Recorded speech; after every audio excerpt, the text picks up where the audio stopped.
Coming up next on Tech News Today, Apple's car project apparently never went anywhere. Also, trusted contacts can track you in case of an emergency, thanks to Google. Amazon took the jobs out of its new grocery store. Oculus Touch is official, but is it better than Leap Motion hand controllers? And artificial intelligence is like a really, really big deal. All that and more coming up next on Tech News Today. This is Twit. Bandwidth for Tech News Today is provided by CashFly at CACHEFLY.com.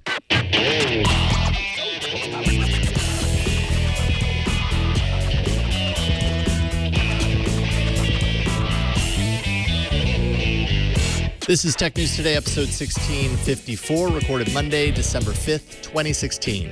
This episode of Tech News Today is brought to you by Tracker, a coin-sized tracking device that pairs with your smartphone and keeps you from losing your most valued possessions. Visit thetracker.com right now and enter promo code TNT to receive a free Tracker Bravo with any purchase.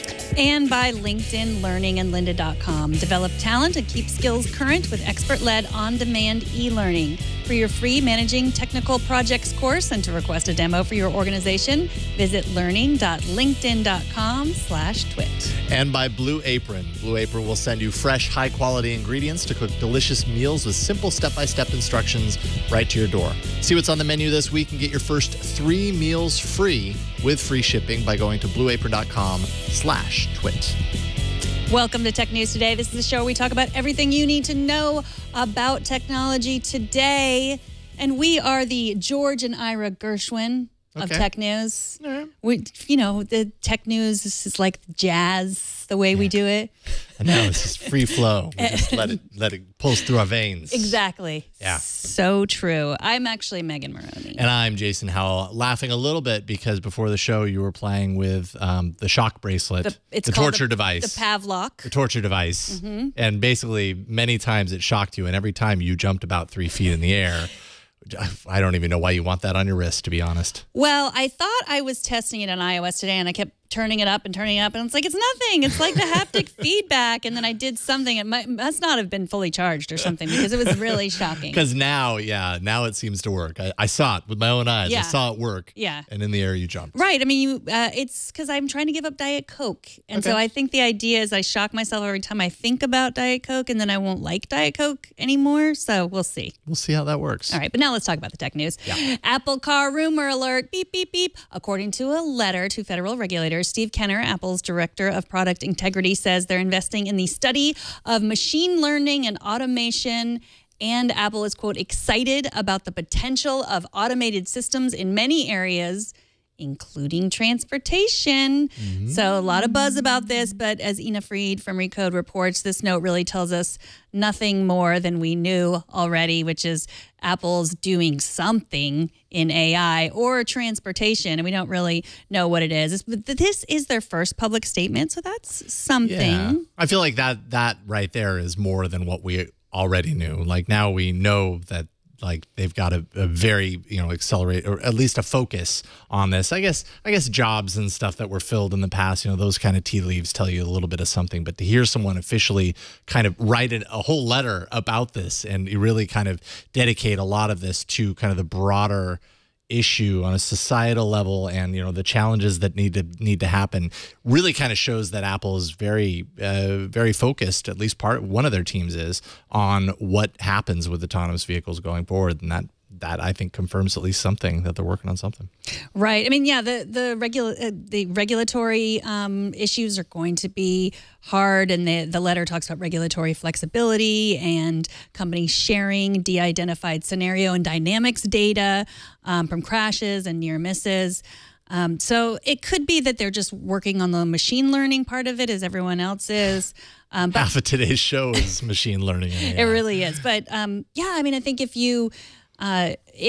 them just lighting a fire might make everyone else innovate faster too. Yeah, totally. I think from what I was reading, very, very great ideas around, like what you were saying, shared data on scenarios, crashes, near misses, all that kind of stuff that can kind of build up a data set if everybody's working on these challenges at the same time without spilling the secrets of what this company versus that company is doing, but at least kind of share that cumulative kind of learning data to a certain degree, because that's just going to make it all a lot more safer and possibly accelerate it even faster than it is right now. Also kind of emphasizing the protection of privacy in light of all that data sharing. Kenner made sure to mention that that's really important in this regard if we're sharing a lot of this kind of information, that people's privacy is respected.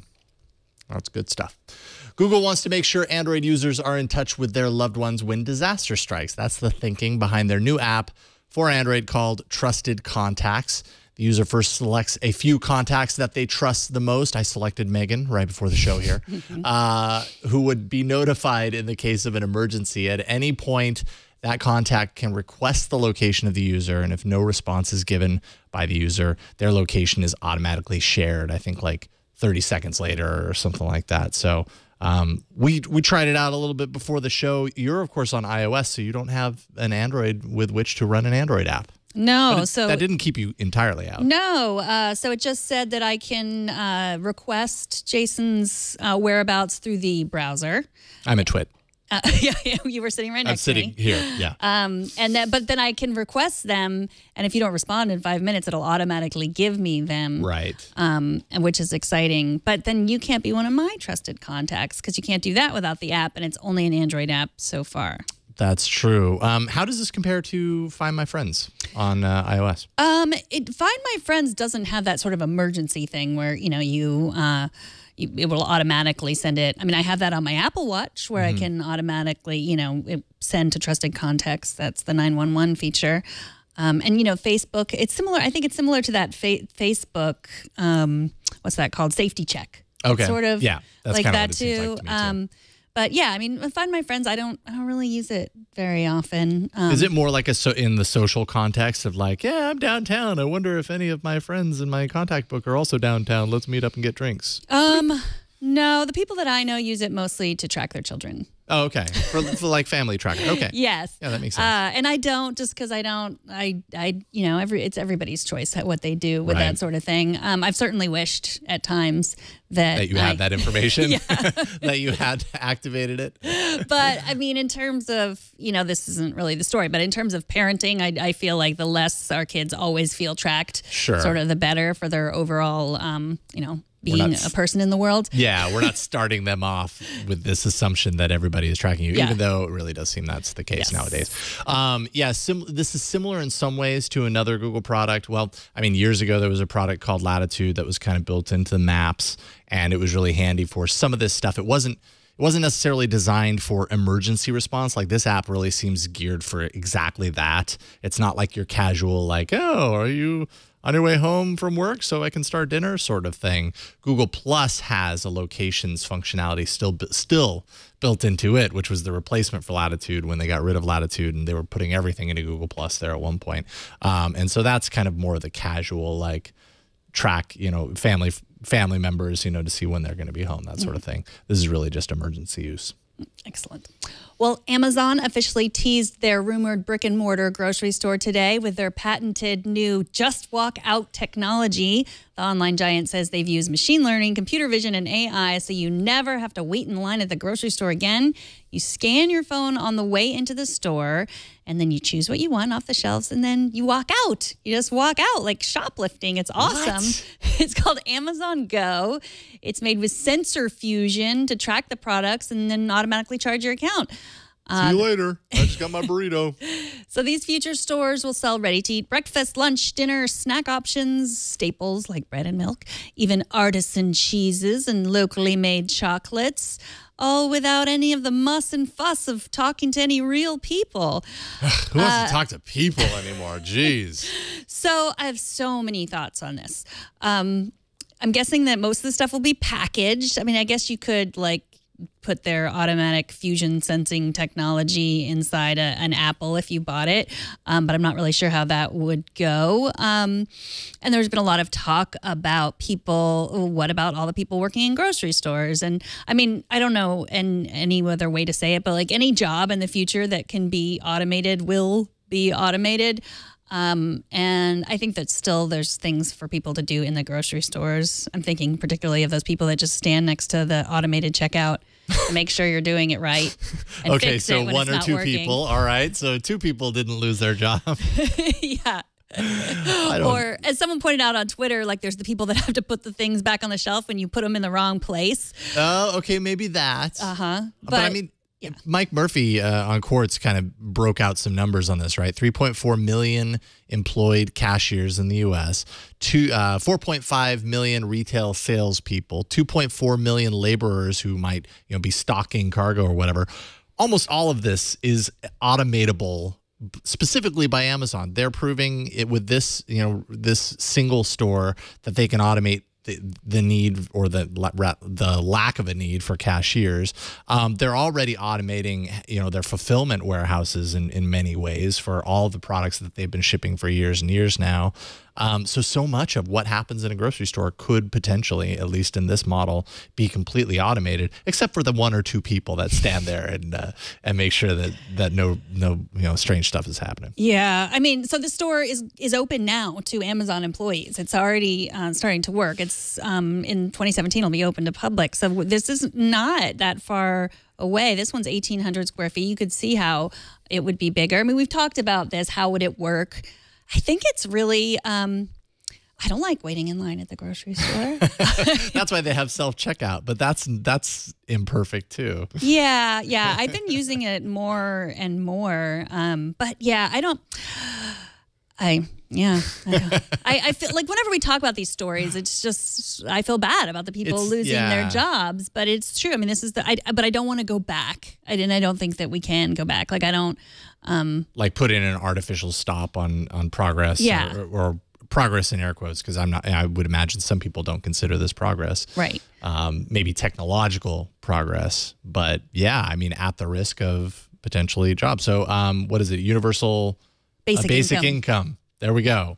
This thing's going to keep coming up. 2017 is the year where we talk about universal basic income all the time. Why? Well, because of AI. Yes, but I mean, so I talked to Anne-Marie Slaughter. I did an episode of Triangulation that will air in a few weeks, and I mean, she basically said that the jobs that are not going away are caring jobs, like people caring for each other. Right. So if you are thinking of the long term, like that is something. Service industry jobs are not going to go away necessarily. Like, I don't think we're going to get away from like service people, like waiters and waitresses. I think we're a long way from robot waiters and waitresses. But in terms of checking out the grocery store, I mean, that might be, you might start looking at another long-term career. Right. Leap motion, moving into a different direction. I don't know how I feel about it. I'm conflicted when we talk about that stuff for that very reason.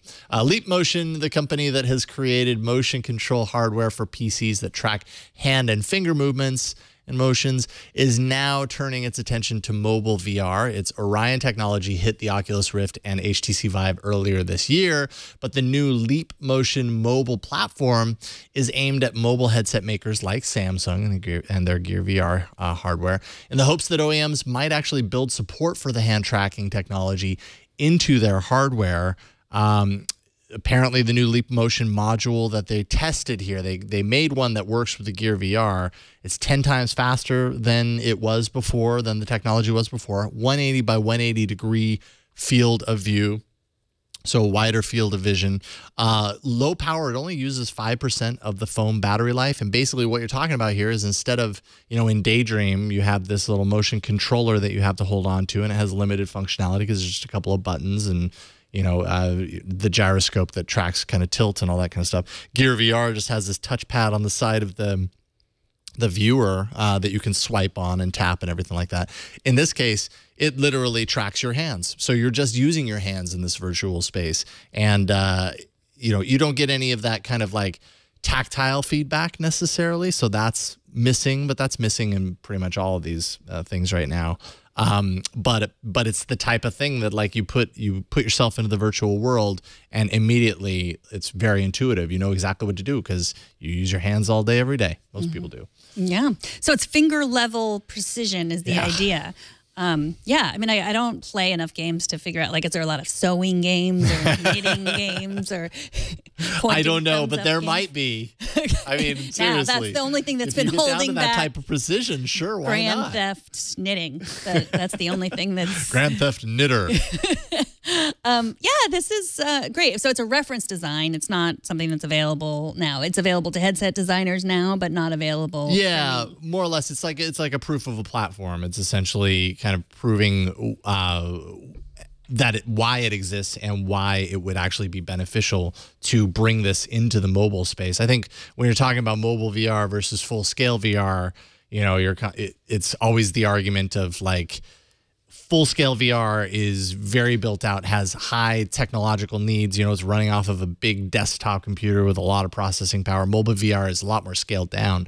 But if you could, right out of the gate, you know, at least very early on with mobile VR, if it's only 5% of a phone's battery life, and depending on the amount of processor and, you know, and power it requires in that regard behind the scenes, this is a big step forward for just like your low scale, low rent mobile VR. This is a pretty big deal, would be anyway. So I hope that more hardware builds this in, or technology like it, because I would love to have that.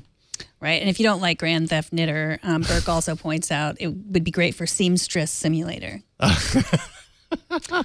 Nice, Burke. At TechCrunch Disrupt in London, Volkswagen announced Moia, a new ride-sharing business designed to challenge Uber. Now, traditional car companies are beginning to see a future where fewer people own their own car, and BMW, Ford, GM, and others, Volkswagen does not want to figure out, they do want to figure out a way to survive. So for now, the 50-person startup will operate independently of Volkswagen, much like Audi does. First, there'll be a ride-hailing company like Uber, and then they're also planning more traditional ride-sharing and other cleaner, quieter modes of transportation. The company enters the pilot phase next year, and by 2025, Volkswagen hopes that Moia makes up a, quote, substantial part of their overall sales.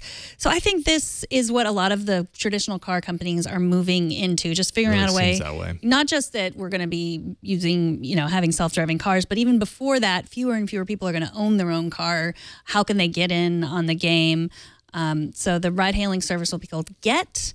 It'll be based in Berlin, and we'll have to see how they do. At some point, we're going to need the trillion of ride-sharing apps to combine all of the different ride-sharing platforms into one single search and pit them against each other. That's all I got on this one. I mean, yeah, they're all moving in this direction, and it obviously makes sense because no one wants to be left behind in the move to autonomous vehicles and all that, which means they have to start now. And the only place that you start right now is to kind of, get this sort of movement happening, and get I think also get riders and people who buy cars and everything to see your car company as not a relic of the past, but as being in touch with what's happening right now. So makes sense. There should be a service that tells you what the cheapest ride is. I don't know that I mean, you just now recently have you been able to see what the ride would cost on Uber and Lyft? Yeah, and you look maybe that's at the challenge. Right? So yeah, I mean that would be great. Like I could see Amazon doing something like that because they're not really in this game, but it's like you know, you can search and see the best price for something. That would be Prime delivery. Somebody do it. You'll get picked up faster because you're a Prime subscriber. Oh yeah. You get delivered 2 days earlier. Good idea. Yeah, I don't know. We're just spitballing here. Yeah. Up next, a trifecta of artificial intelligence stories making the rounds today. I told you there was going to be a lot of AI in today's episode. But before we talk about that, let's take a minute to thank Tracker. They are the sponsor of this episode. Obviously, it's that time of year. Don't lose your luggage or valuable gifts this holiday season when you're traveling.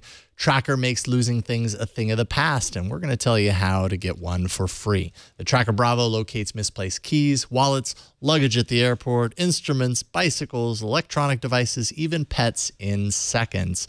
It's a coin-sized device. It's constructed with anodized aluminum for the thinnest, most durable tracking. You can just throw it, just store it away anywhere, and then you just kind of forget about it. You can easily attach it also to items with a key loop or adhesive.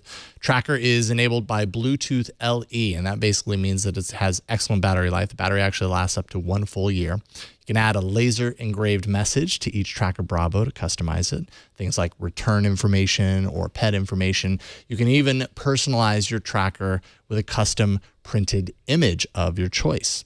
Help loved ones keep track of their new gadgets that they're getting this Christmas, this holiday season. Trackers make great stocking stuffers because they're tiny. You just, basically you're tracking the stocking when you put it in there. And then you can use it for whatever else once they open it. Pair Tracker to your iOS or Android device and find its precise location with the tap of a button. And that's pretty much it. It's that easy. Your phone can track up to 10 devices at one time. You can also customize two-way separation alerts so you're notified before you leave your item behind. If you happen to lose your phone, you just press the button on Tracker and your phone is going to ring even if it was left on silent. With over 3.5 million devices shipped, Tracker has the largest crowd GPS network in the world, so your lost item is going to show up on a map, even if it happens to be miles away. If you lose your item, the Tracker app records its last known location on a map, and then when another Tracker user comes within a 100-foot range of your item, you're going to receive a GPS update of where your item is located, so you can go get it. That's what it's all about. Go to thetracker.com and never lose your possessions again. Plus, just for our audience, if you enter promo code TNT, you're going to get a free Tracker Bravo with your order. That's TheTracker.com, promo code TNT. That's going to get you a free Tracker Bravo today. So check it out, and we thank Tracker for their support. All right, it's time for Artificial Intelligence 1, 2, 3. Where do we begin, Megan? I don't know. My AI bot says you start usually at 1. Okay, then we will go with 1 this time. So strange. Uber announced its acquisition of AI startup Geometric Intelligence, which will be a major part of Uber's new AI Labs research arm. This research will help to make sense of all of the data generated by Uber's millions of daily rides in ways that can make its futuristic autonomous fleet of drivers smarter and more creative with things like routing and navigation, how to get from point A to point B and all that kind of stuff instead of just the same old tried and tested methods. Yeah, I think that Uber is.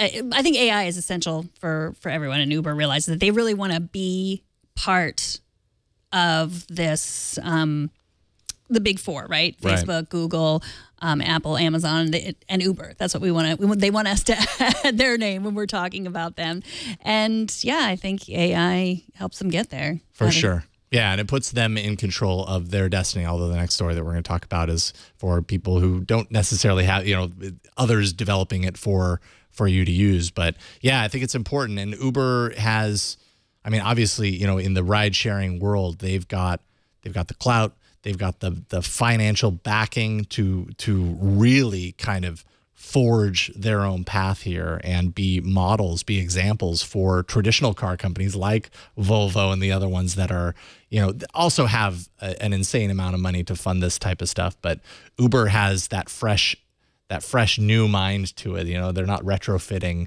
their business model into this. They're literally creating it as it goes.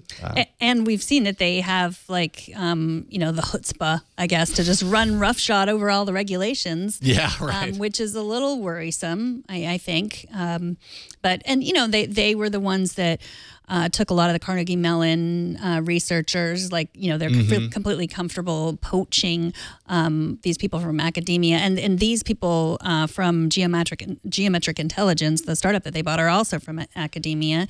But I guess anyone who works in an AI lab, you would hope, were from academia somewhere. Or a macadamia. Right. Nut. But yeah, because it's not like we're talking about, like Mark Zuckerberg, or, you could just get a kid out of college, right, and they'd be able to, found a company. Like when you're talking about this stuff, it's beyond, a lot of these stories, I'm just like, well, what's the difference between TensorFlow and DeepMind? Like it's beyond me. Yeah, and this is not this Geometric Intelligence was only founded in 2014. So if you were smart enough to start an artificial intelligence company 2 years ago, you too could be a multimillionaire very soon. Number 2, Google is opening up its DeepMind AI training platform to the public, placing its entire source code called DeepMind Lab on GitHub so you can use it. Using the code, developers can train their own AI systems, and Google is encouraging developers to just get in there and play around, maybe even replicate the tests that they've already done and see if they can beat DeepMind's results. So this is Labyrinth, and we looked at this a few weeks ago, and we were talking about how this was like it worked in the similar way to how animals dream, which again, I would say is a little bit beyond me, but it was like the thing chasing the apples in and around brick walls, unsupervised reinforcement and auxiliary learning, of course. Oh, yeah, you know, of course. So, yeah, I mean, I think this is, when we talk about job loss, I mean, this is like anyone who, we're not obviously talking about any of these kinds of jobs. Like this, I think these kinds of data, AI jobs are really in demand, and everyone can't do them. Sure. I can't do them. I mean, they're highly skilled jobs, but I mean, anyone who is thinking of getting into you know, who's going to get higher education, like this is the way to turn, I think. Absolutely. Yeah, Google is really apparently at this point kind of trying to emphasize this like openness of the AI community. It's kind of similar to what we're talking about earlier with kind of all the driving data and, you know, getting everybody on the same page, this shared collection of information. You know, there was a partnership last month with Blizzard for DeepMind to turn StarCraft 2 into a test environment. That's open to all researchers to get involved there. Elon Musk also with the OpenAI Gym. That's a research project that they opened up to the public in April. So there's this movement right now on just obviously the sheer power and influence that AI has, but kind of getting everybody working towards the same goal. And maybe that doesn't necessarily reveal too much about any one particular kind of end game. But in this case, it's like a testing environment to train, you know, to train systems with. And, you know, I suppose the more minds, the better. And then finally, there was 3. First, there was Tay, the controversial AI bot released by Microsoft earlier this year. That experiment went down in flames for saying some progressively vulgar things as time went on pretty rapidly. Microsoft feels it's learned some things since then and has created Zoe, a conversational chatbot. It's only available for now on the Kick platform. And actually, Microsoft has not even officially announced Zoe yet. I think it was just kind of discovered and it's out there and you can kind of sign up to be involved if you want to. So it isn't on Twitter yet. It isn't on Facebook Messenger or any of those other platforms, Snapchat, but apparently it should come to those platforms once it's officially announced. And Microsoft has apparently spent time here to do probably what they should have done with Tay, been at least cognizant of the fact that things could go horribly awry if you don't put in at least some sort of basic rules that keep conversation from steering into uncomfortable places. Right. And the weird thing about this was that those rules, I mean, people who had been working in working with chatbots knew all these rules. There were things that you could do that they just didn't do. It was a neat experiment, though, I suppose. I tried to sign up. I like chatbots. It's invite only, and so I put in my email address. Hopefully, I will get an invite. But that is so smart. I mean, that's really smart. Otherwise, you know, and also, yeah, it was only, they asked for my Twitter profile. So eventually, like you said, it will be on Twitter, hopefully, if things don't go terribly wrong. But right now it's on Kick, which is only used for 13 to 19-year-olds. I tried to sign up for a Kick account because, you know, I'm weird that way. I was like, you're not 13 to 19. Well, no, I just, I got distracted. Maybe I am 13. And, you know, Microsoft just started an AI group, like a research group in September. So I think that they learned from their mistakes. So I think it will be better because Twitter, it was just the worst because Twitter is full of journalists. Twitter is full of a lot of hateful people who want to ruin things like this. And it's super easy to like screenshot conversations and then post them and share them at lightning speed. So everything with Tay happened so fast. And this is not happening as fast. Yeah, especially not at the beginning. And like I said, Microsoft hasn't officially announced it, so it's not happening very fast at all right now. No, but anybody can go. I think it's... yeah, you can go to the page for sure. Richard Williams writes, I was searching for a local business to get opening times, and the Google search results had the usual summary on the right-hand side of the page. However, this time I noticed that whilst it had the popular time summary, there was a red live status indicator over the current time frame showing that the store was particularly busy at the moment. I never noticed this before. What an amazing and also scary feature. They must track current users and compare this to averages to make a forecast on footfall. I'm in the UK, so these may be features released in the United States a long time ago, so apologies if that's the case. No, Richard, this was just announced a couple weeks ago, November 21st. We never mentioned it, and I don't know why, but it is a cool thing. I mean, I don't know if you've ever used that, where I've looked to see like when the most popular times of a place are. Now it's very weird to see that now it says live, and I guess they're actually, looking at people's phones when they're inside an area. Says it on the support page of Google. It says to determine popular times of visit duration, Google uses aggregated and anonymized data from users who have opted into Google location history. So unlike, I know for the next 24 hours while you shared your location with me, I will know where you are. But if you're just looking at it, it doesn't say like, Jason Howell is at the liquor store again. Again, with a question mark and a shrug emoji. What I'm finding more and more interesting as kind of time goes on, and I'm maybe a little bit more aware of it, is just the fact that stuff like this, right? Like this is insanely useful for Google because it heightens the kind of usefulness of search and its core product to users. Some people feel weird about sharing their location on their devices, right? But then you've got an app like they released today that has this core function of protecting you, right? It requires your location to be on. So there's all these little ways that companies like Google figure out how they can get you to share the most stuff, right? Like this is useful. If you've got location sharing on, it's going to be swallowed into this. Maybe you don't like that, but you do like the other thing, so you turn it on, and that has all these other unintended consequences to you of feeding all of this information, all of these different directions. Just something to keep in mind as far as like how they get this kind of information. Absolutely. I mean, they fear mostly. I mean, that's the thing that.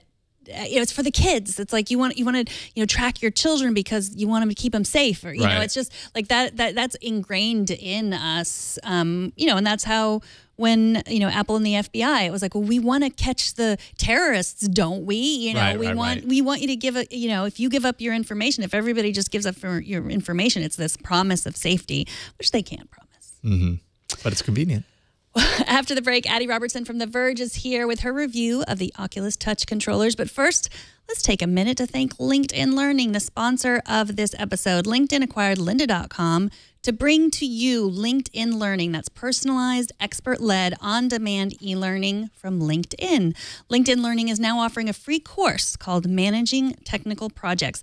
That's led by project management expert Bob McGannon. Technical projects have a unique set of needs and challenges. New technology must be researched.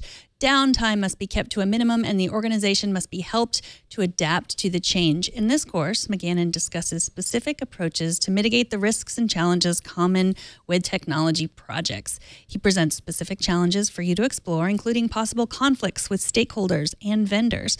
McGannon also reviews case studies to bring concepts to life. Compare your solutions with McGannon's recommendations to see how your project management skills compare.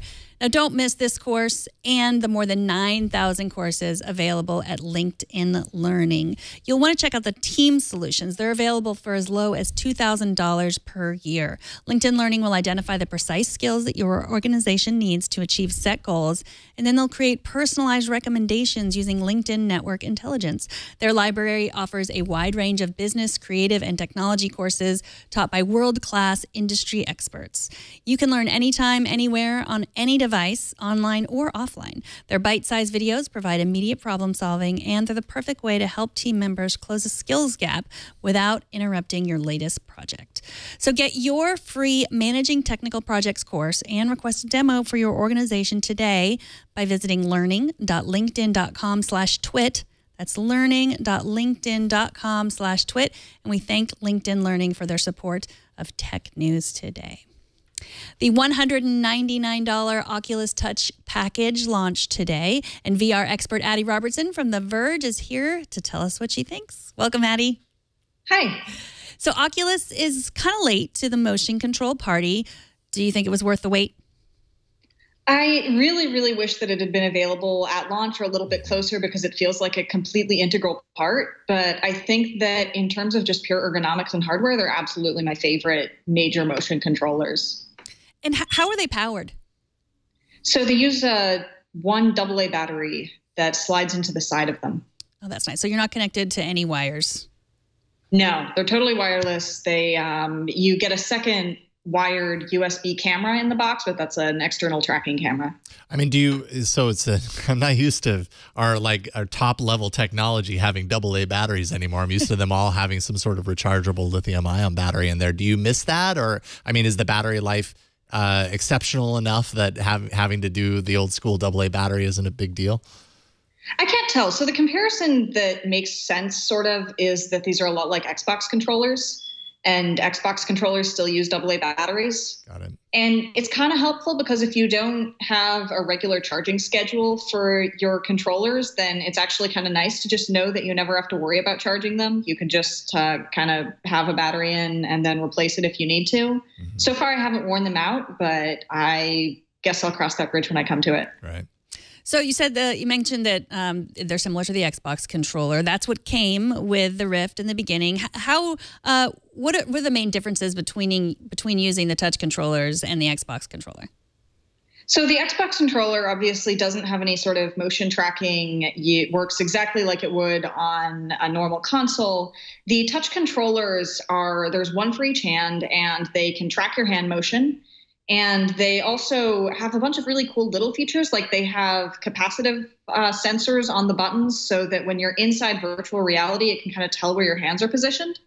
So, for example, it can tell when you have your thumb on the analog stick, and inside a game, you can make a fist, you can point your fingers, you could do all sorts of little gestures. So they're much more responsive, and they're much more about mimicking actual hands. But they don't actually articulate your fingers, do they? No, so they have, there's a lower trigger that like a grip button that basically stands in for your lower three fingers. There's an upper trigger that stands in for your forefinger. And then there's the buttons on the top, which sort of stand in for your thumb. So it can technically articulate those three parts of your hand pretty well. But it's not literally mirroring them the way that the Leap Motion would, for example. Yeah, that was kind of where I was about to go with this. So I played with the three kind of major systems motion controllers, and definitely I would say the Oculus Touch was the best of the three. I felt like it was the most dynamic, getting a little bit of that, even though it was pretty minimal, getting that kind of that level of articulation on a couple of my fingers was a nice bonus and helped with the immersion. But so Leap Motion had their kind of announcement that we talked about earlier in the show today. Do you think that's the end game here? Are all of these kind of moving to an eventual goal where you don't need these controllers at all, you just have your hands and that's good enough? So the thing that most people who I've talked to in VR will say is that they're two different things. That one of the problems with Leap Motion is that I guess you can think of it a little bit as being purely analog. There's no equivalent to hitting a button. And so it means that the system is constantly trying to figure out, like, are you grabbing this thing? Are you swiping? What are you doing? And as a result, it's not really as reliable, as consistently reliable if you're in, say, a first-person shooter. Or if you just want to like hit buttons. Right. And at the same time, there's also not haptic feedback with something like Leap Motion. So Leap Motion is really, really good for some things, but for games especially where there's a lot of twitch reaction and a lot of a need for precision and feedback, that's probably the best case scenario for something like the touch controller. So the capacitive sensors on the touch, how did they work? Did they work pretty well? Yeah, they seem to work fine. It's still a little bit weird in that I'm not necessarily used to putting my thumb down. And so if it's not down, it thinks it's sticking straight up, which is a little bit of a weird gap between perception and reality. But they're really cool. They're something I would probably have never thought of if Oculus hadn't done them. And they turn out to be very, very useful. Okay, so now here's the big question. Now that they have the controllers, how do you feel about the Rift compared to the Vive? I think that there are pros and cons. The big con is that they aren't designed for 360-degree motion quite as well. That the Oculus suggests you put them front-facing. You don't have to, but that's kind of what things are designed for. And so it's tougher to turn around and do real room-scale VR like you would with the Vive. Oculus's exclusive games are really fantastic, and I think that's going to be a huge plus. And at the same time, you can pretty much do a lot of the Vive games. A lot of Vive games are getting ported straight over. A lot of them are still supported very well. So I think the Rift is a really great all-purpose solution. There are specific cases in which the Vive will work better. So how does that work? You can play Vive games on the Rift, but you can't technically play Oculus games on the Vive? More or less, yeah. So there was a program called Revive, and the idea was you could buy a Rift game and then you could play it on your Vive. It wasn't piracy. It was just like a support hack. And that seems to still be on the table, but it's not really clear how well it's working right now. So it seems like you're probably going to have better luck playing Vive games with a Rift than playing exclusive Rift games with a Vive. And in terms of like the PlayStation VR, I know you didn't love the controllers. They're nothing compared to this. Who would you recommend the PlayStation for versus the Rift or the Vive? So the PlayStation VR, one of the things it's great at is making games that aren't motion controlled that actually are fantastic. They have this whole thing where they just like doing these trancy seated games like Rez and Super Hypercube and Thumper. And I think those are really fun. I think it's a great couch gaming kind of solution. Which is something that people want sometimes. They don't necessarily always want to use motion controls. And I think there's also probably a good argument that Sony's going to end up, if it sells enough of these, investing in a better motion controller. And so just the way that sort of the Rift was playing catch up with the Vive, I think PlayStation VR could easily play pretty good catch up with the Rift and the Vive. Well, thanks so much for joining us. Addie Robertson is the VR and AR expert at The Verge and at the Dextriarchy on Twitter. Thanks for coming on. Thank you, Addie. Thank you. Appreciate it. We'll talk to you soon.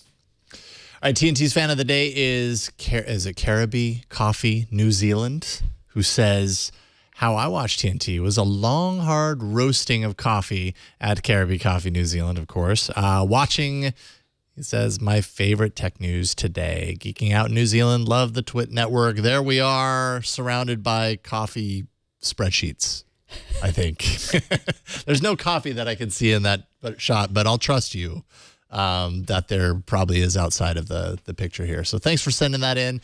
Show us how you watch or listen to TNT. Just record a video or take a picture of yourself or your setup or your coffee and post it on Instagram, Google+, Twitter, or Facebook. You can use the hashtag HowIWatchTNT, and we will find it. Up next, don't fall asleep behind that stolen wheel. We'll talk about that story, but first, let's take a minute to thank Blue Apron. They're the sponsor of this episode. Blue Apron is the #1 fresh ingredient and recipe delivery service in the country. Their mission is to make incredible home cooking accessible to everyone while supporting a more sustainable food system, setting the highest quality standards for ingredients, and building a community of home chefs. Blue Apron delivers seasonal recipes along with fresh, high-quality ingredients to make delicious home-cooked meals. Each meal comes with a step-by-step, easy-to-follow recipe card and pre-portioned ingredients that can be prepared in 40 minutes or less. And then once you're done, if you love it, you just keep that recipe card and you make it again another time. Save time and money. Shopping at the grocery store is 60% more expensive than with Blue Apron. If you spend a lot eating out or you spend a lot at high-end grocery chains, here you can spend under $10 per person for healthy home-cooked meals. You can customize your recipes every week based on your own dietary preferences, and you can choose a delivery option that fits your needs and your schedule. There's no weekly commitments, so you only get deliveries when you want them. Blue Apron delivers to 99% of the continental U.S.